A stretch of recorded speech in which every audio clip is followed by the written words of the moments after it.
ठिकाणी माझं आगमन झालं. सगळ्यांच्या मुखातून शोध बाहेर पडले.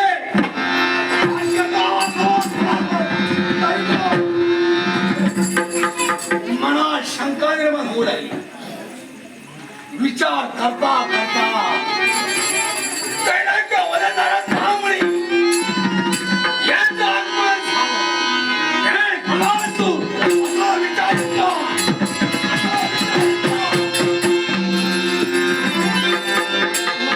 साराच्या मुखातून निघालेले शब्द देवर्षी आमच्या मनाला स्थिर नाही. होय, आमच्या मनाला स्थिर नाही. याच्या मुळाशी कारण काय? देवर्षींच्या मुखातून निघणारे शब्द हे क्रोधासूर चिंता करू नकोस. याच्या मुळाशी कारण आहे.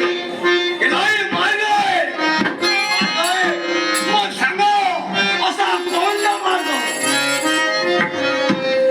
भक्ती मार्ग. भक्ती मार्ग. जर का तू भक्ती मार्ग गेला असेल तर तुझ्या मनातील इच्छा पूर्ण होतील. मग सांगा देवर्षी असं मी काय केलं पाहिजे? सहज देवर्षी नारद मामाच्या मुखातून निघणारे शब्द हे क्रोधासूर जर का या विश्वाच्या ठिकाणी जर का तू अमरलिंग व्हायचं असेल तर तो एक दिव्य करावा लागेल. सांगा असं कोणतं दिव्य? शिव शंभू भार्गव शिवा.